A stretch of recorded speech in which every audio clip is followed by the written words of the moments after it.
तेरे चरणों की रज धूल जो मिल जाए, राधे तेरे चरणों की रज धूल जो मिल जाए।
আমরা আজকে আপনাদের সবার প্রশ্ন যদি থেকে থাকি, যাই হোক সব বিষয়ে কিছু বিশেষ আলোচনা করব, আপনারা সবাই মিলে ট্রাই করবেন।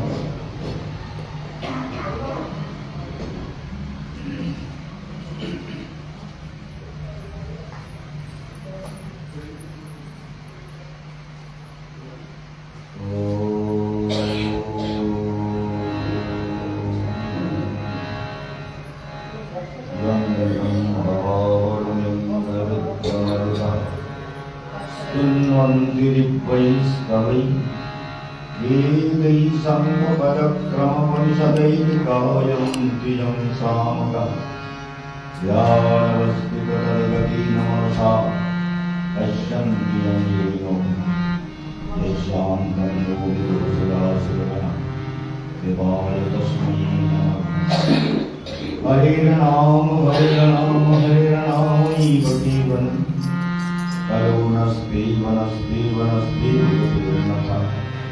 हरे कृष्ण कृष्ण कृष्ण हरे हरे हरे राम राम राम हरे हरे। सर्वाग्रे परमार्थ गुरुदेव नित्यलीला प्रविष्ट भक्ति हृदय वंदे गोस्वामी महाराज তার চরণ কমল বন্দনা করে তাঁর আশীর্বাদ প্রার্থনা। পরিক্রমাকারী ভক্তবৃন্দ, বৈষ্ণববৃন্দ, বিদ্বজ্জন, দূর দূরান্ত থেকে যারা এই অমর কথা শুনছেন, সমস্ত ভক্তবৃন্দকে আমার হার্দিক অভিবাদন। আজ রাস পূর্ণিমা তিথি, ভগবানের মহারাস পূর্ণিমা। সেই তিথিতে প্রথম কথা, আমি বৃন্দাবনে এই তিথিতে আমার গুরুদেবের চরণে মাত্র 19 বৎসর বয়সে সন্ন্যাস গ্রহণ করেছিলাম। আর এই তিথিতেই বৃন্দাবনে রাধা মাধব গৌর সুন্দরের বিগ্রহ প্রতিষ্ঠা হয়েছিল। আজ সেই তিথিকে কেন্দ্র করে শ্রী শ্রী গীতা মহাযজ্ঞে আপনারা সবাই অংশ নিয়েছেন। যজ্ঞের প্রায় সমস্ত খরচ ভক্তরা নানাভাবে বহন করেছেন। একদম সত্য কথা, যে যেমন পেরেছেন। এর জন্য আপনাদের এই যে আন্তরিক ভালোবাসা, শ্রদ্ধা এবং দান, ভগবানকে ভালোবেসে যা কিছু আপনারা দিলেন, সেটা আপনাদের জীবনে পরম প্রাপ্তি।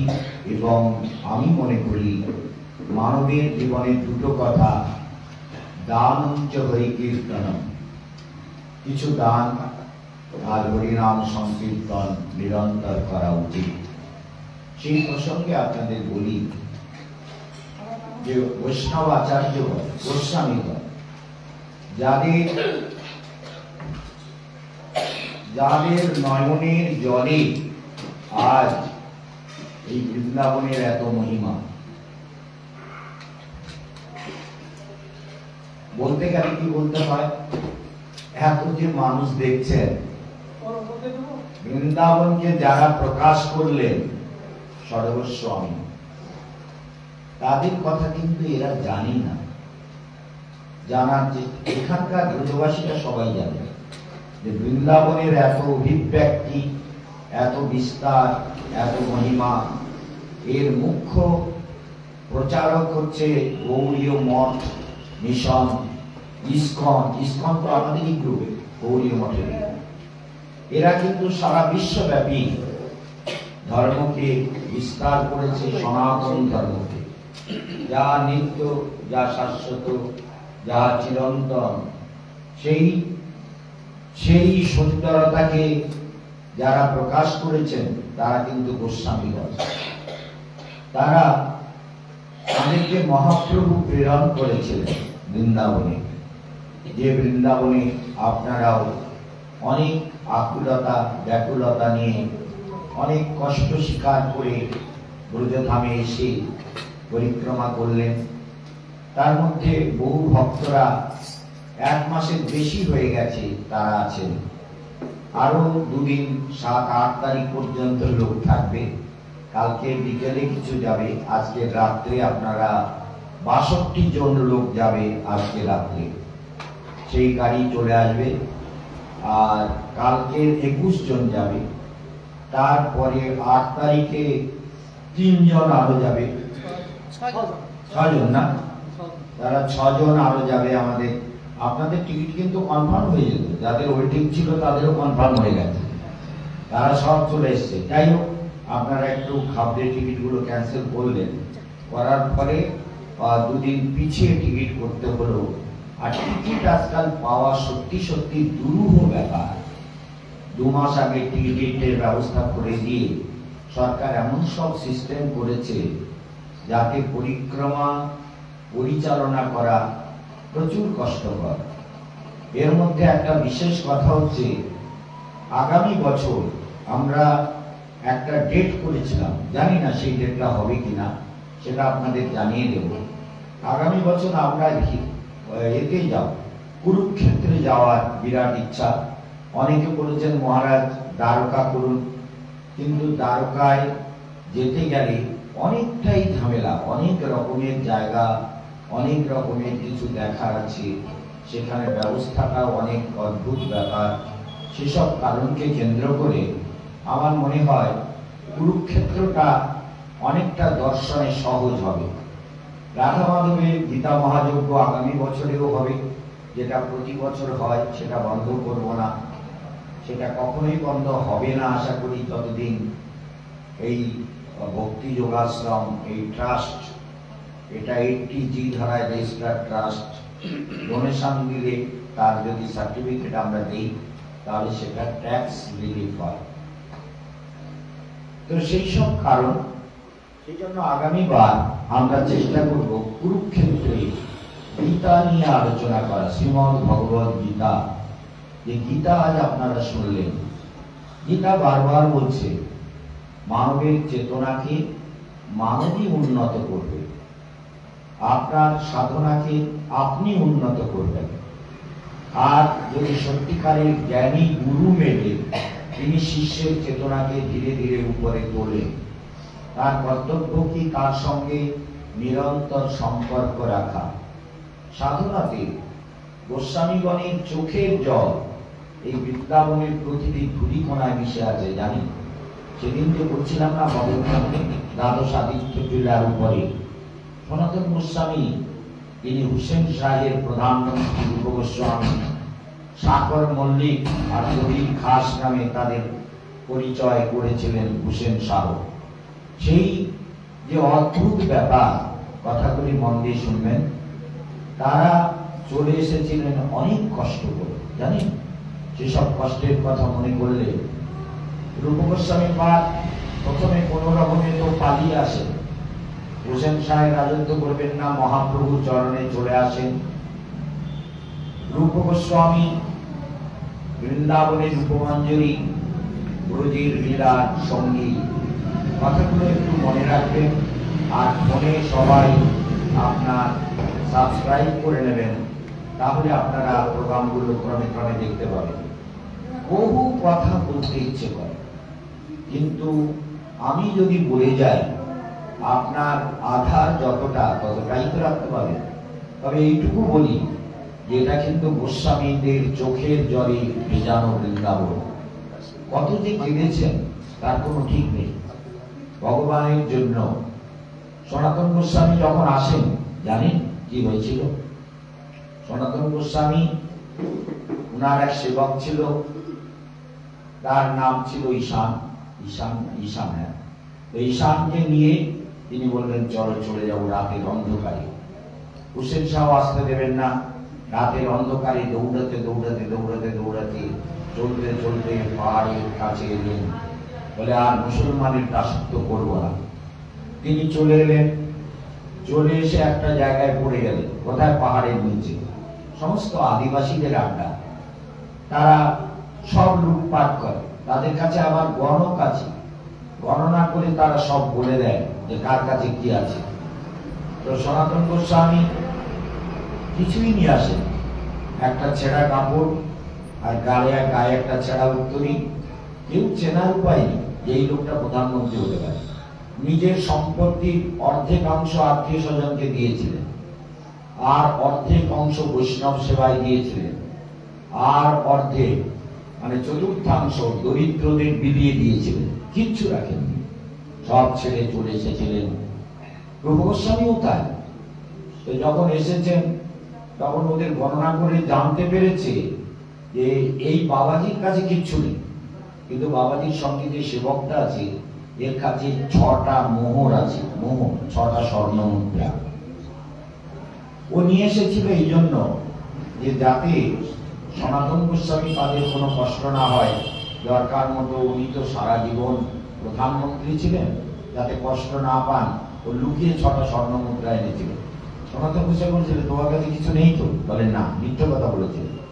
কিন্তু ওরা জানতে পারে, জানতে পেরে কি হয়, এটা শুনুন রোজের কান্না কাকে বলে। ওরা ভাবে এদেরকে মেরে ফেলবো, বিরাট মেরে ফেলে এগুলো নিয়ে নেবো, কেটে দেবো পাহাড়ি জঙ্গলে, কে দেখছে? সনাতন গোস্বামী প্রধানমন্ত্রী, তার ব্যক্তিত্ব, তার দূরদর্শিতা, তার অনুভব অনেক বেশি। তিনি বলে এরা এত যত্ন করছে কেন? খাওয়াতে যত্ন, শোয়াতে যত্ন, খাওয়ানোর ব্যবস্থা। বলে বাবা রাত্রিতে এখানে একটু বিশ্রাম করো, ভোরবেলা আমরা একদম তোমাদের পাহাড় পার করে ওপারে যে পথে তোমরা যেতে চাও সেই পথে তোমাদের তুলে দেব। এত যত্ন, এত আদর আপ্যায়ন। সনাতন গোস্বামী এই ঈশানকে ডেকে বললেন তোমার কাছে কি কিছু আছে? সত্যি কথা বলো, কি আছে তোমার কাছে, সত্যি করে বলো। বলে আপনার কাছে মিথ্যে কথা বলতে পারি না, আপনার যাতে কষ্ট না হয় আমি 5টা স্বর্ণ মুদ্রা চুরি করে আমার কাছে লুকিয়ে নিয়ে চলে এসেছি। 5টা, 6টা বললেন না, ছিল 6টা, বললেন না। তখন সনাতন গোস্বামী ওই সর্দারকে ডেকে বললেন সর্দার আমার এই সেবক না আমাকে বললো এই 5টা স্বর্ণ মুদ্রা এনেছে, এগুলো আপনারা নিয়ে নিন, এগুলো আমার দরকার নেই। যেখানে খিদে পাবে খেতে পাই পাবো, না হলে উপোস করবো, মহাপ্রভুর চরণে যাব, আমার আর দরকার নেই, আমি এখান থেকে বিদায় নিতে চাই। সর্দার আমাকে পার করে দিন। সর্দার বলে তুমি আমাকে বাঁচালে পাপ থেকে, তোমাদের দুজনকে কেটে ফেলতাম আজকের রাত্রে, কিন্তু তোমাদের কাছে 6টা স্বর্ণ মুদ্রা আছে আমি জানি, তোমার ওই সেবকের কাছে, তোমার কাছে 6টা। ও তাহলে 5টা বললো। তা স্বর্ণ মুদ্রা 5টা তুলে দিলেন, আর একটা দিয়ে বললো ওকে আর মারবেন না, ও একটা স্বর্ণ মুদ্রা নিয়ে ফিরে যায়। বলে তুমি আর আমার সঙ্গে যেও না বাবা, তুমি এখান থেকে বিদায় হও, আমার কাছে কিচ্ছু রাখলে আমি আবার কোন বিপদে পড়বো, তুমি ওই মোহরটা নিয়ে চলে যাও। বিদায় দিলেন, গিয়ে নিজে ওই পাহাড়ের পথে হা মহাপ্রভু, হা গৌর সুন্দর, তোমার চরণে যাব, তুমি রক্ষা করেছ। চলতে চলতে পাহাড় পার করে সর্দার ভীষণ খুশি, বলে এমন সৎ লোক তো জগতে দেখা যায় না। তিনি ভীষণ প্রসন্ন হয়েছেন, হয়ে তিনি ওইসব নিয়ে কিচ্ছু তো নেই, চলছেন। চলতে চলতে চলতে চলতে দৌড়াচ্ছেন মহাপ্রভুর কাছে যাবেন। তখন ভালো করে শুনবেন, তখন রাস্তায় ওনার এক ভগ্নিপতির দেখা হয়। সে বড় রাজকর্মচারী ছিল। তো সনাতন গোস্বামীর সঙ্গে দেখা যখন হয়, ওইখানে গিয়ে বিশ্রাম করছিলেন। তিনি ওই রাজকর্মচারী, তার নাম লক্ষ্মীকান্ত নাকি একটা নাম ছিল, যাই হোক নামগুলোর নামটা মনে নেই। মহাপ্রভু বলছেন দেখো আমি মহাপ্রভুর কাছে যাব, তুমি যদি রাস্তার জন্য পথটা বলে দাও। ভালো করে শুনবেন। যখন এই ঘটনা ঘটে অদ্ভুত ভাবে, তখন সনাতন গোস্বামী পান যে একটা ভুটানি কম্বল, ভুটানি কম্বল আজকাল তো সহজ হয়ে গেছে সব কম্বল, কিন্তু আগে ভুটানি কম্বল পাওয়া যেত না। ভুটান থেকে খুব নরম মোলায়েম ভুটানের ভেড়ার লোম দিয়ে তৈরি কম্বল তখনকার দিনে পাওয়া যেত। সেই ভুটানি কম্বল সনাতন গোস্বামী বলছে এখন ঠান্ডা পড়েছে, প্রচুর ঠান্ডা, তুমি এই কম্বলটা, আমার অনুরোধ, তুমি তো কিচ্ছু নেবে না আমি জানি, তবে কম্বলটা গায়ে দিয়ে যাও, না হলে তুমি যদি ঠান্ডায় অসুস্থ হয়ে পড়ো তাহলে কি হবে, তুমি কেমন করে যাবে? আমার এই প্রার্থনা, তোমার চরণে আমার প্রার্থনা, তুমি এই কম্বলটা নাও। সনাতন গোস্বামী মানা করতে পারলেন না। তিনি ওই কম্বলটা গায়ে দিয়ে চলেছেন, চলে কাশীধামে চলে এসেছেন। কাশীধামে সনাতন মিশ্রের বাড়িতে মহাপ্রভু ছিলেন।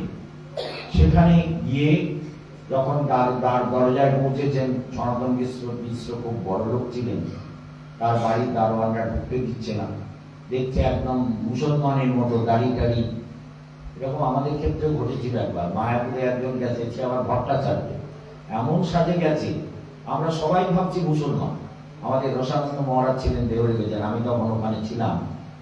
আমি বলছি, আপনি এসেছেন? মুসলমান কি বলবো, মায়াপুরে তো মুসলমান ভর্তি মায়াপুরে, এখন আমাদের মঠে গেছে। আমরা বলছি আপনাদের ধর্মে কি কি, আমরা খুলে বলতেও পারছি না আপনি মুসলমান কিনা, জিজ্ঞাসাও করতে পারছি না। সে আর মহা বিপদে পড়েছে। আমরা তখন বলছি যে আপনাদের ধর্মে তো হিন্দু ধর্মটার মতো মানে না, তা আপনারা? বলি হিন্দু ধর্ম মানে না মানে? আরে আমি তো ভট্টাচার্য ব্রাহ্মণ। ভট্টাচার্য ব্রাহ্মণ আর এইরকম দাড়ি, হ্যাঁ? আমরা দেখে ভাবছি মুসলমান, আপনি ভট্টাচার্য ব্রাহ্মণ, এরকম মোল্লার মতো সেজে এসছেন, আমরা তো ভাবছি আপনি মোল্লা। বলে না, এইরকম হলো। তারপর সনাতন গোস্বামী গেছেন, মহাপ্রভু ভেতর থেকে ওই একে ওই সনাতন গোস্বামীকে ডাকবার জন্য, যার ওই বাড়িতে তিনি ছিলেন, কি নাম বললাম, অর্থাৎ ওই মিশ্র, সনাতন মিশ্র না, সনাতন মিশ্রের বাড়িতে মহাপ্রভু ছিলেন। তাই একে বলছে, আচ্ছা তুমি যাও তো, একজন বৈষ্ণব আছে দাঁড়িয়ে, তুমি তাকে ডেকে নিয়েছো। এবার ও গেছে, ও গিয়ে দেখে বৈষ্ণব তো নেই, দাড়িওয়ালা মোল্লা, দাড়ি খুব কিছু কাটেনি তো, দাড়িওয়ালা মোল্লা, চুলটুল বড় হয়ে, বিকট একটা বাবার গলায় একটা কম্বল। তো ডেকে ডেকে বলে, কিছু বলেন। মহাপ্রভুকে বলছে, প্রভু দ্বারে কোনো বৈষ্ণব নেই, এক দরবেশ আছে। বলে দরবেশ? বলে দরবেশ? বলে হ্যাঁ। ওই দরবেশকে ডেকে নিয়েছে। এইবার দরবেশকে ডেকে এনেছে, মহাপ্রভু ছুটে গিয়ে আলিঙ্গন করলেন। আলিঙ্গন করে সনাতন গোস্বামীকে বললেন, প্রভু আমাকে ছোড়েন না, আমি মুসলমানের ঘরে এতদিন চাকরি করেছি, আমি কত বড় পাপী, কত বড় অন্যায় করেছি, প্রভু তোমার চরণ তলে এসেছি, আমাকে তুমি ছুঁয়ো না। বলে ছোড়ো। প্রভু কয়ে তোমার স্পর্শী আত্ম পবিত্রিতে, কথাটা মনে রাখবে, প্রভু কহে তোমার স্পর্শী আত্ম পবিত্রিতে, আমার আত্মাকে পবিত্র করার জন্য তোমাকে স্পর্শ করছি। মহাপ্রভু বলছেন তোমাকে স্পর্শ করে আমি পবিত্র হব, চিন্তা করুন। আর সনাতন মিশ্র জানলেন এই কথা। এইরকম এই লোকটাকে দেখে মহাপ্রভু এমন কাঁদছেন, আর দুজনে কাঁদছে গলা জড়িয়ে, এ তো মহাকান্না। তারপরে ওইখানে আছেন, তা মহাপ্রভু সনাতন গোস্বামীকে দশাশ্বমেধ ঘাটে অনেক শিক্ষা দিয়েছিলেন। আমি সেই শিক্ষাগুলো এখানে আনতে গেলে বহু কথা। মহাপ্রভু আর ওই কম্বলটার দিকে মাঝে মাঝে তাকাচ্ছেন। কম্বলটা গায়ে আছে না, খুব দামি কম্বল। তখনকার দিনে সেই কম্বলের দাম 500-600 টাকা, এখনকার দিনে হলে 25,000-30,000 টাকা হতো। ভুটানি একদম মোলায়েম ভেড়ার লোম দিয়ে তৈরি দামি কম্বল। সেই কম্বলের মহাপ্রভু এটার দিকে দেখেন, কিছু বলেন। সনাতন গোস্বামী বুঝতে পেরেছেন প্রধানমন্ত্রী তো, বলে প্রভুর এটা ভালো লাগছে না। তাই সকালবেলা সোজা গঙ্গার ঘাটে গেছেন, গিয়ে একজন বৈরাগী সাধু তার ছেঁড়া কাঁথা শুকোতে দিয়েছে চান করে। সনাতন গোস্বামী গিয়ে বলছেন যে বাবা একটা কৃপা করবেন, তুমি আমার এই কম্বলটা নিয়ে তোমার ছেঁড়া কাঁথাটা আমায় দেবে? হ্যাঁ, প্রামাণিক হইয়া করো হাস্য পরিহাস। তুমি একটা মহাজ্ঞানী পণ্ডিত, তোমাকে দেখে কি অপূর্ব লাগছে, তুমি আমাকে ঠাট্টা করছো? বলে ঠাট্টা নয়, আমি প্রার্থনা করছি, তুমি দয়া করে গ্রহণ করো। তাকে জবরদস্তি কম্বলটা দিয়ে ছেঁড়া কাঁথাটা গলায় দিয়ে মহাপ্রভুর কাছে, গাড়ি চুলটুল মাথা নেড়া করে মহাপ্রভুর কাছে এসে মহাপ্রভু বলছেন রোগ খণ্ডী, ভালো করে শুনবেন, সৎ বৈদ্য না রাখে শেষ রোগ। ভালো বৈদ্য যদি হয়, সে রোগের শেষটাকে রাখে না। কৃষ্ণ তোমা কৃপা করি ছাড়াইলা ভবরোগ, ভবরোগ থেকে মুক্ত করে কৃষ্ণ তোমাকে এনেছে। রোগ খণ্ডী সৎ বৈদ্য না রাখে শেষ রোগ। কথাগুলো শুনবেন, জীবনের পরম মঙ্গলময়ী কথা। সনাতন গোস্বামী প্রভুর চরণে সে সাষ্টাঙ্গ প্রণাম করবেন। মহাপ্রভু সনাতন গোস্বামীকে দশাশ্বমেধ ঘাটে অনেক শিক্ষা দিলেন। সনাতন গোস্বামী প্রশ্ন করলেন, কে আমি কেন মরে যাই তপত্রয়, ইহা নেই জানি আমি, কইছে হিত হয়। কিছুই হিত হয় জানি না, সাধ্য সাধন তত্ত্ব বুঝিতে না জানি, কৃপা করি সব তত্ত্ব কহ তো আপনি। সংস্কৃতের এত বড় বিদ্যান, পার্সি ভাষার মহাবিদ্যান, আরবি ভাষার বিদ্যান, বাংলা ভাষার বিদ্যান, সনাতন গোস্বামী বলছেন যে আমি জানি না, তুমি বলো প্রভু কিসে মঙ্গল হয়। জাড্য লাগি পুছে এই সাধু সভা, বুঝলেন? জাড্য মানে দৃঢ়তা, ডিটারমিনেশন। সাধু বলেছেন এটা সত্য। এই বিশ্বাসকে তৈরি করার জন্য তিনি মহাপ্রভুকে জিজ্ঞাসা করলেন, আর মহাপ্রভু তাকে কি উত্তর দিলেন? জীব নিত্য কৃষ্ণদাস। আমরা সবাই এখানে যারা আছি, আমরা সবাই কৃষ্ণদাস। তাহা ভুলি গেল, এই দোষে মায়া তার গলায় বাঁধিল। কৃষ্ণ বহির্মুখ হইয়া ভোগবাঞ্ছা করে, নিকটস্থ মায়া তারে জাপটিয়া ধরে। পিশাচি পাইলে যেমন মতিচ্ছন্ন হয়, মায়াগ্রস্ত জীবের জানি সে ভাব হয়। তাহলে আমি এত বড় অফিসার, IAS 5 এর আজ একটা নিমন্ত্রণ এসছে, সব ম্যাজিস্ট্রেটরা নিমন্ত্রণ পাঠিয়েছে কেশবানন্দ মহারাজকে, কবে জানো তাদের চিন্তা করো কি করবো। আরে নিমন্ত্রণে যাওয়ার সময় আছে নাকি? আবার এসব জগতের ঝঞ্ঝাটের মধ্যে না যাওয়াই ভালো। পাপীদের যত এড়িয়ে যাওয়া যায় ততই ভালো। এরা তো মহাপাপী, এদের মুখ দেখলেও পাপ হয়। IAS অফিসার, IPS অফিসার সব ওখানে থাকবে, সব বর্তমান city magistrate, city SP Mathura, সেখানে বিরাট সম্মেলন। এইসব পাপী জীবের সামনে গিয়ে ওরা কি বলবে? ওরা কিন্তু বোঝে, ধর্ম বোঝে, ঈশ্বর বোঝে না, ভজন করে। যাই মহাপ্রভু সনাতন গোস্বামী, তো সনাতন গোস্বামী বলছেন, মায়ার দাস হইয়া কার লাথি খায়, ভ্রমিতে ভ্রমিতে যদি সাধু বৈদ্য পায়। মনে রাখবে কি হয়? দণ্ড জনি রাজা যেন নদীতে চুবায়, অপরাধীকে রাজা চুবায়, সেরকম অবস্থা। সংসার ভ্রমিতে কোন ভাগ্যবান জীব, গুরু কৃষ্ণ প্রসাদে পায় ভক্তি লতার বীজ। মালি হইয়া সেই বীজ করে আরোপণ, শ্রবণ কীর্তন জল করে এসে চল। উপজিয়া বাড়ির তার ব্রহ্মাণ্ড বেদি গায়, বিরজা পরব্রহ্ম ভেদি, বিরজা পরব্রহ্ম ভেদি কৃষ্ণ চরণে যায়। উপজিয়া বাড়ির তার ব্রহ্মাণ্ড বেদি যায়, বিরজা পরব্রহ্ম ভেদি পরব্রহ্ম পায়। তদুপরি বাড়ি যায় শ্রী বৃন্দাবন, কৃষ্ণ চরণ কল্প বৃক্ষে করে আরোহণ। তাহলে মহাপ্রভু বললেন এটাই উপায়। সনাতন গোস্বামীকে বললেন বৃন্দাবনে যাবে। ওখানে গিয়ে পশ্চিমার লোক সব মূঢ় অনাচার, পশ্চিমের লোক মূঢ় আর অনাচার, ওদের কাণ্ড জ্ঞান নেই, ধর্ম জ্ঞান নেই, এটো কাটার বিচার নেই। মুসলিম কালচারের দ্বারা প্রভাবিত, মোগল সাম্রাজ্যের এমন প্রভাব পড়েছে, এরা সব এটো কাটার কোনো বিচার করে না, পবিত্রতা অপবিত্রতা নেই। তুমি সব যাই করো ভক্তির প্রচার, লুপ্ত তীর্থ করো উদ্ধার। তাদেরকে আদেশ করে বৃন্দাবনে পাঠালেন। শ্রী বিগ্রহ সেবা করো প্রকাশ, গোস্বামীদের পাঠালেন। রূপ গোস্বামী, সনাতন গোস্বামী, জীব গোস্বামী, অনুপম মহাপুরীদের কাছে চলে আসছিলেন। আস্তে আস্তে অনুপমের মৃত্যু হয়। এইভাবে ছোট ভাই মারা গেলেন। এরা মহাপ্রভুর চরণে এলেন। জানেন একটা ঘটনা কেন? গোস্বামীদের জীবন, ত্রিরত্ন কবিতা যারা পড়েছে তারা জানে যে কিরকম এদের জীবন ছিল। একদিন ওই যে রাধা দামোদর মন্দিরে গেলেন না, রাধা দামোদর যেখানে চরণ চিহ্ন আছে, এখানে কি হয়েছিল জানেন?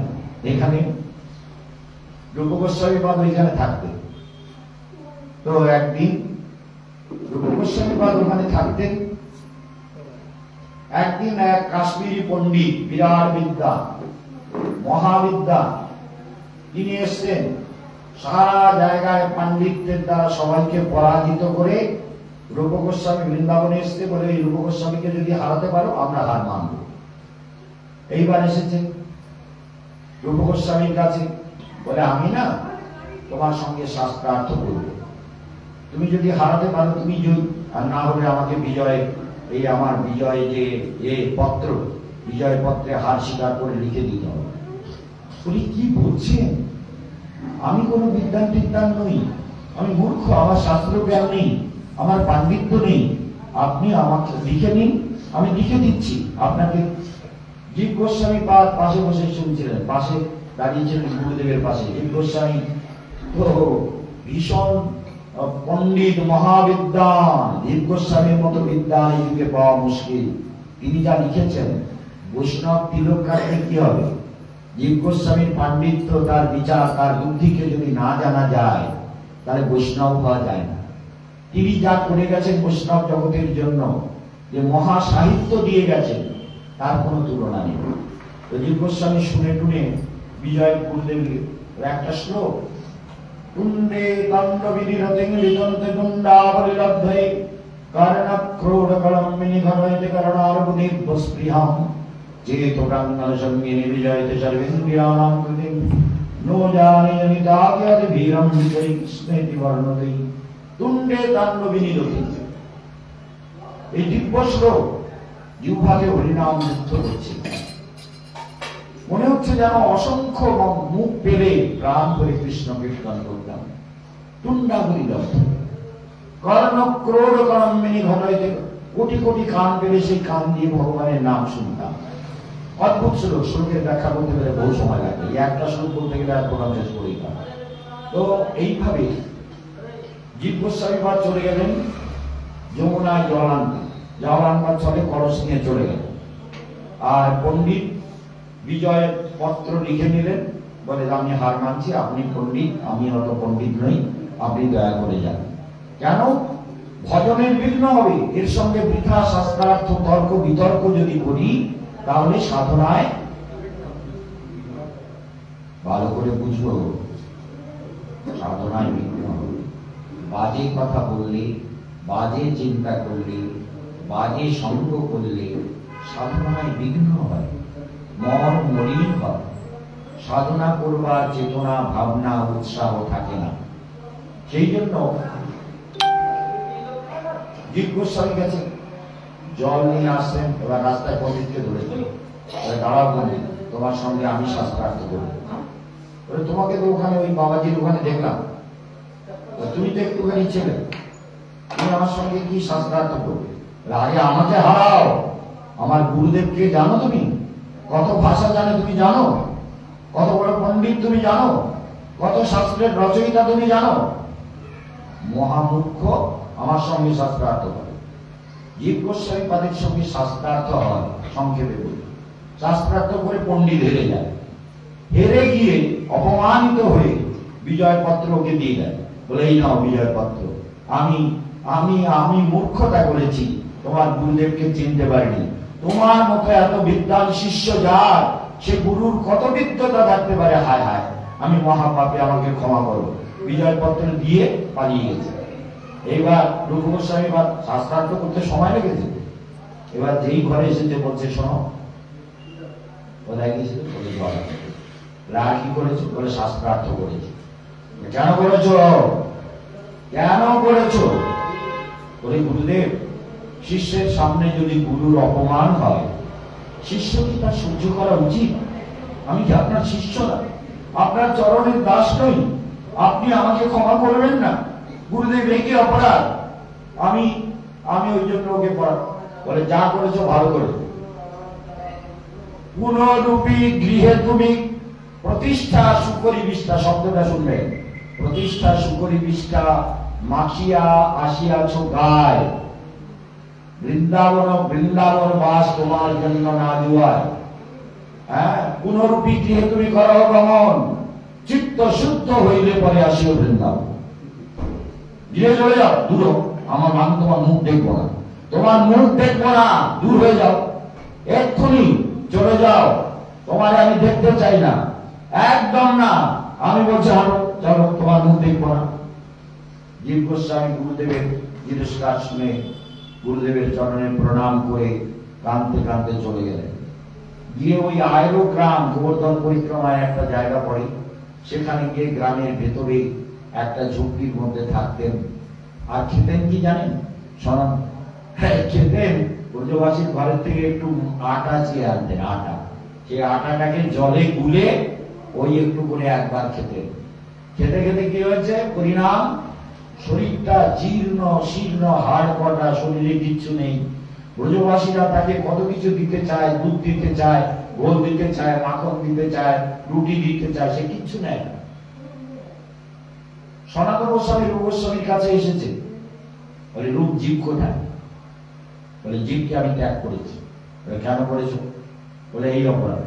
বলে লঘু পাপে এত বড় দণ্ড, মুখ দেখবে না? হ্যাঁ, সনাতন গোস্বামী তো বড়, তিনি বলছেন তুমি এত বড় দণ্ড দিলে, মুখ দেখবো না বলেছো, অন্যায় করেছো, চলো খুঁজতে যেতে হবে। বলে ও কি বৃন্দাবন ছেড়ে যাওয়ার ছেলে নেই? বৃন্দাবনে কোথাও আছে, খুঁজতে হবে। খুঁজতে খুঁজতে বুঝতে বুঝতে গেল বলে এইরকম একটি লম্বা চওড়া একটা রোগা ছেলে এরকম আছে তোমাদের কোথাও। তার দিকে বুঝতে বুঝতে ওই গ্রামে যেতে বলছে, বাবা আমাদের এখানে এক বাবা আছে, সে না আমরা কত কিছু খাওয়াতে চাই, সে কিচ্ছু নেয় না, একটুখানি আটা একটা বাড়ি থেকে নেয়, নিয়ে ওইটা গুলে খায়, আর কিছু খায় না। আমরা কত কেঁদেছি, কত বলেছি বাবা তুমি একটু খাও, রুটি খাও, কত কিছু দিতে চাই, সে বাবা খায় না। আচ্ছা বাবা কোথায়? নিয়ে চলো, বাবাকে বাজলে চলো। বাবার কাছে গিয়ে দেখে জীব গোস্বামী একদম জীর্ণ শীর্ণ দেয়ালে বসে আছেন। গুরুদেব হরে কৃষ্ণ হরে কৃষ্ণ। এই গুরুদেব, এই জীবন যাওয়ার আগে যেন কৃষ্ণ দর্শন পায়।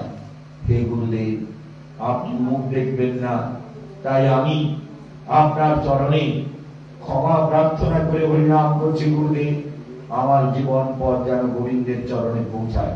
সনাতন গোস্বামী গিয়ে বললেন, এই কি শোনো, উঠে এসছে, বলে চলো। বলে গুরুদেব আমাকে দেখবেন, বলে সে দেখ করে একটা চলো। নিয়ে এলেন, নিয়ে এসে গুরু শিষ্যকে মেলালেন। জীব গোস্বামী পাদের সৎ সন্দর্ভ পড়লে বোঝা যায় যে ভগবানের জন্য তারা কত কেঁদেছেন, দিন রাত কেঁদেছেন।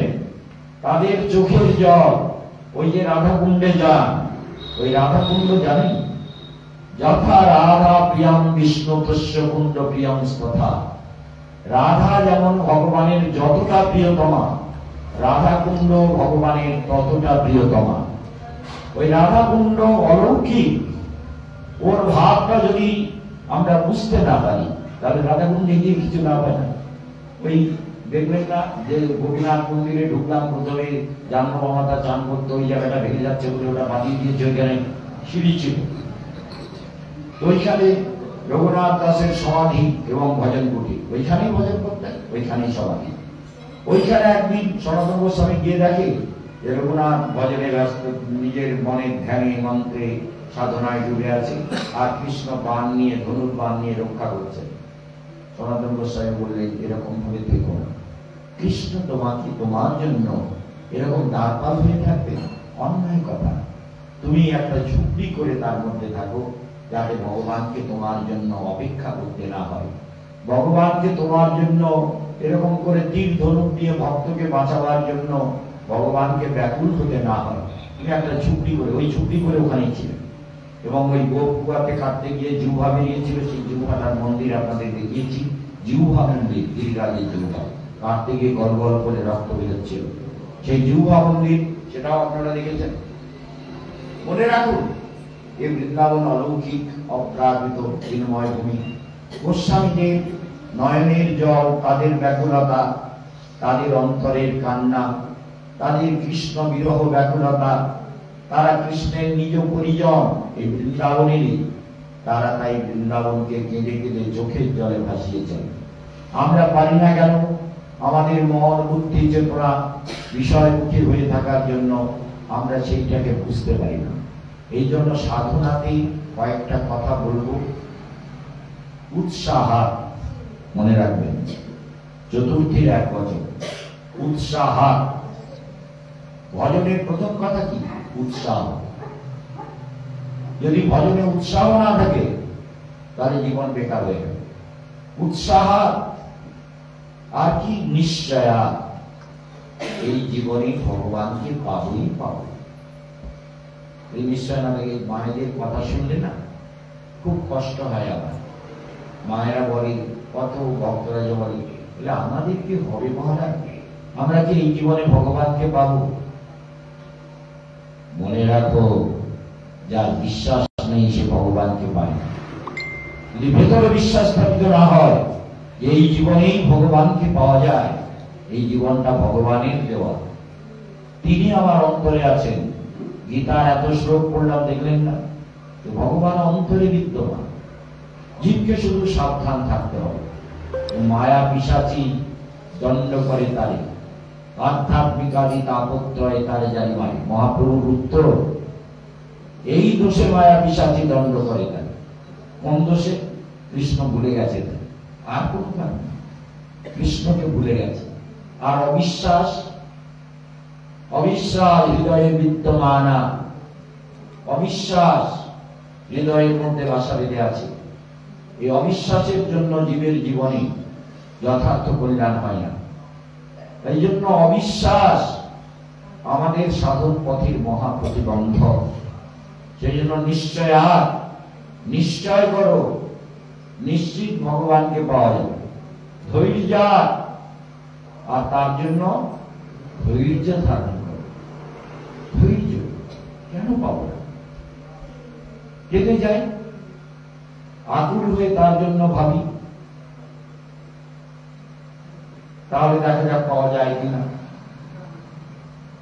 ছোট গান গাই, হ্যাঁ, আমার গলা তো গেছে 12 দিন। কই কৃষ্ণ কোথায় কৃষ্ণ, কোথায় আমার প্রাণ সখা। কই কৃষ্ণ কোথায় কৃষ্ণ, কোথায় আমার প্রাণ সখা। ওই কৃষ্ণ, গান সবাই। ওই কৃষ্ণ কোথায় কৃষ্ণ, জয়।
কৃষ্ণ কোথায় কৃষ্ণ কোথায় রাম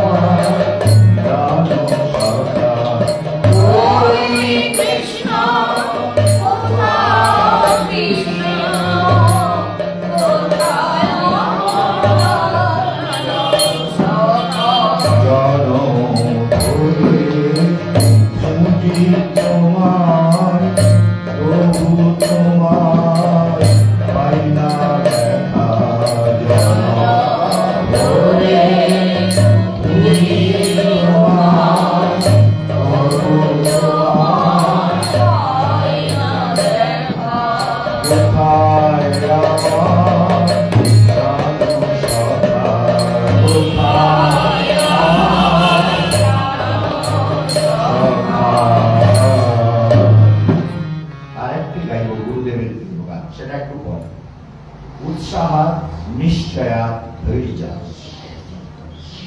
ভগবানকে পাওয়ার জন্য ধৈর্য দরকার, উৎসাহ দরকার।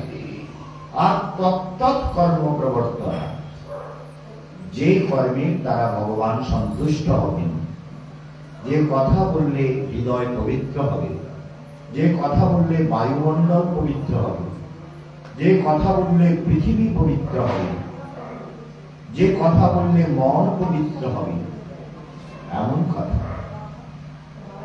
তত্তৎ কর্ম, হরিনাম করো, ধ্যান করো। যে ধ্যানের ফটো লাগিয়ে দিয়েছে দেখতে পাচ্ছেন, কলকাতা থেকে বড় ধ্যানের ফটো বানিয়ে নিয়ে এসে লাগানো হলো।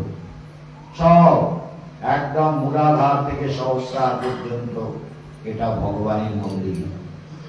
এই মন্দিরকে বোঝাবার জন্য বৃন্দাবন থেকে ওই মূর্তি এসেছে, ওই মূর্তি বানিয়ে নিয়ে এসে লাগানো হলো। মনোরঞ্জনকে বলে দিয়েছিলাম ওরা বড় করে বানিয়ে নিয়ে এসে লাগানো হয়েছে ধ্যানের মূর্তি, দেখেছেন তো? অর্থাৎ মূলাধারে মৃত্যুঞ্জয়, স্বাধিষ্ঠানে ব্রহ্মা, মণিপুরে নারায়ণ, এখানে দশ মহাবিদ্যা, নবদুর্গা, এখানে লক্ষ্মী নারায়ণ, এখানে গণপতি ঋদ্ধি সিদ্ধি, এখানে রাধা মাধব, এখানে হনুমানজি, এখানে রামচন্দ্র, এখানে জগদম্বা, জগজ্জননী, জগন্মাতা, ত্রিনেত্রা মহা, জগতের মাতা, এখানে ব্রহ্মা বিষ্ণু মহেশ্বর, এখানে লক্ষ্মী, এখানে সরস্বতী। সমস্ত শরীরটা ভগবানের দিব্য মন্দির। আর এটা কেশবানন্দ বহু কাল থেকে সাক্ষাৎ দেখেছে। মনে রাখবেন, ব্যাসাসনে বলছি যে প্রতিটি অঙ্গে অঙ্গে যে ভগবান আছেন এটা আমি নিজে দেখেছি, দেখে বলছি। ওই ধ্যানের ফটোটা দিয়েছি জাস্ট ইন্ডিকেশন, কিন্তু যারা সাধনা করবে তারা সাধনা করে সত্যকে উদ্ঘাটন করবে। সঙ্গ ত্যাগা মানে অসৎ সঙ্গকে সর্বতভাবে ত্যাগ করবে। যেমন একটা বেলুনে হাওয়া দিলে বেলুনটা খুলে যায়, কিন্তু একটা কাঁটা লেগে গেলে ফুস করে বেড়ে যাবে। এমনি অসৎ সঙ্গ ত্যাগ করে, অসৎ সঙ্গ করলে এমন একটা কথা বলে দেবে, এমন একটা কথা আপনাকে শুনিয়ে দেবে, ওই কথা আপনার হৃদয়ের ভক্তি ভাবের বেলুনকে ফুস করে হাওয়া বের করবে।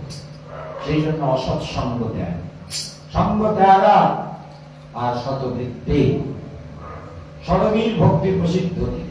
এই 6 প্রকারের ভক্তি হয়। শতবৃত্তি মানে বৃত্তিটাকে সৎ করা, বৃত্তিটাকে ভগবন্মুখী করা, ভগবানের চরণের প্রতি এই বৃত্তির সমর্পণ করা। সঙ্গ ত্যাগা শতবৃত্তি, ষড়বীর ভক্তি প্রসিদ্ধ। এই 6 প্রকারের ভক্তি বেড়ে যায়।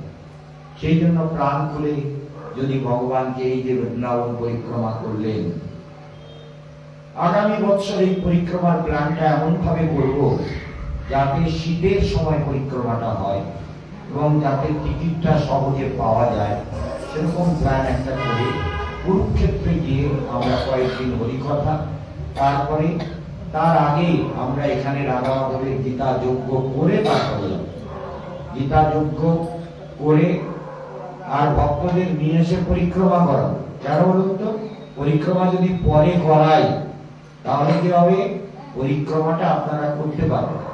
তা না হলে এই যে প্রতিনিয়ত এই যে সমস্ত মানে ব্যারিকেড, ব্যারিয়ার চারিদিকে লাগানো, মহা সমস্যা। এইটার জন্য ব্যবস্থা আমাদের চিন্তা ভাবনা করতে হবে। তাই গুরুদেবের জানেন তো, আমার গুরুদেবের, আমি ছিলাম পরম প্রিয় শিষ্য, অভাগা আমি, কিন্তু তার স্নেহ, তার আশীর্বাদ, তার হৃদয়ের প্রেম, তার আমার প্রতি স্নেহ, আমাকে তিনি নিজে ইংলিশ বলা শেখাতেন, নিজে পাশে বসিয়ে। জীবনে বোধহয় এই জীবনে তিনি কাউকে করেননি, কিন্তু আমাকে করেছেন। এবং খেতে খেতে যেটা ভালো লাগবে সেটা কেশব আনন্দের জন্য রেখে দিয়েছেন। এইরকম গুরুদেবের স্নেহ পেয়েছি। তিনি যখন দেহ রাখেন 65 দিন কিছু খাননি, শুধু চরণামৃত খেতেন। চরণামৃত খেয়ে 65 দিন, যেদিন দেহ ত্যাগ করবেন বলবেন আমি গুরু পূর্ণিমার দিন দেহ ত্যাগ করব, ব্রহ্ম মুহূর্তে দেহ ত্যাগ করব, কিন্তু করতে পারলেন না। কারণ অনেক ঘটনা, শিষ্যরা সব জড়িয়ে ধরেছিল চারদিক থেকে, আমি তার মুখে চরণামৃত দিচ্ছিলাম। তিনি একটা গান আমার কাছে শুনতে চাইতেন, তার অন্তরের গান, তার হৃদয়ের গান, তার প্রাণের গান। গলাটা 12 বেজে গেছে, তবুও গাইব। তিনি কি শুনতেন আমার মুখে, ভালো করে শুনুন তিনি কি বলছেন। কৃষ্ণ নাম মন্ত্রখানি শিখাইয়ে দাও গো, যে দেশে আছে কৃষ্ণ সেখানে দাও গো। কৃষ্ণ নামে মন্ত্রখানি শিখাইয়ে দাও গো, যে দেশে আছে কৃষ্ণ সেখানে দাও গো। কৃষ্ণ নাম মন্ত্রখানি শিখাইয়ে দাও গো, যে দেশে আছে কৃষ্ণ সেখানে দাও গো। কৃষ্ণ নাম মন্ত্রখানি শিখাইয়ে দাও গো, যে দেশে আছে কৃষ্ণ সেখানে দাও গো। কৃষ্ণ নামে আখি বাড়ি জড় জড় বহিবে, যে পথে যাইব আমি নাম লেখা রহিবে। কৃষ্ণ নামে আখি বাড়ি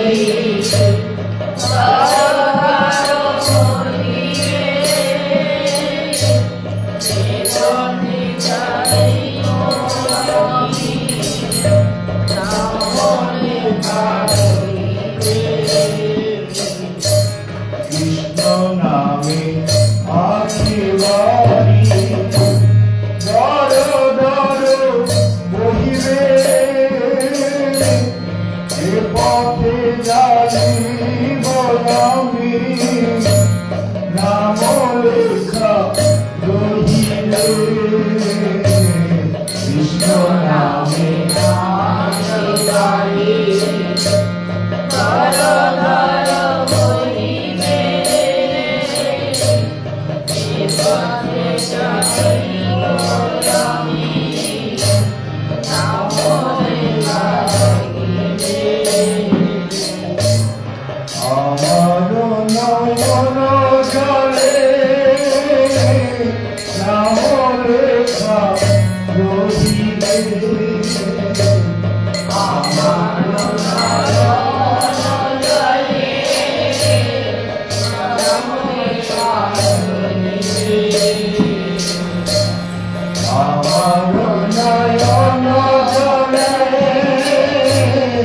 নাম লেখা রহিবে, আমার নয়ন জলে নাম লেখা রহিবে, আমার নয়ন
Thank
you.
मित्रवीरा प्रविष्ट विजय वल्लभ गोस्वामी महाराज श्री गुरुदेव की जय। सिद्धांत सरस्वती गोस्वामी ठाकुर श्री प्रभुपाद की जय। ओम श्री गुरु चूड़ामणि गुरु किशोर देव वल्लभ महाराज की जय। ओम विष्णु सच्चिदानंद भक्तिनाथ ठाकुर की विष्णु सर्वोजिल जगन्नाथ देव वल्लभ महाराज की जय। गुरु जनार्दन भट्ट रघुनाथ श्री जी गोपाल भट्ट दास रघुनाथ सर्वस्वामी प्रभु की जय। श्री कृष्ण चैतन्य प्रभु नित्यानंद सद्वैत गदाधर शिवासादि गौरभक्तवृंद की जय। राधा कृष्ण गो कवि गोवर्धन राधा गुणात्मक श्री वृंदावन धाम की जय। तुलसी महारानी की जय। भक्ति देवी की जय। भक्तराज प्रहलाद महाराज की जय। भक्ति विनाश विष्णुदेव की भक्तराज श्रीमद् भागवत की भक्तराज प्रहलाद महाराज की ब्रजधाम परिक्रमा की भक्ति योगाश्रम की कुंड श्याम कुंड की कुंड श्याम कुंड की नाथ की केदारनाथ की गोवर्धन की गोवर्धन की ब्रजधाम की राधा माधव की भक्त वृंद की परिक्रमाकारी भक्त वृंद की परिक्रमाकारी भक्त वृंद की भक्ति योगाश्रम राष्ट्रीय भक्त वृंद की जय जय श्री राधे श्री राधे।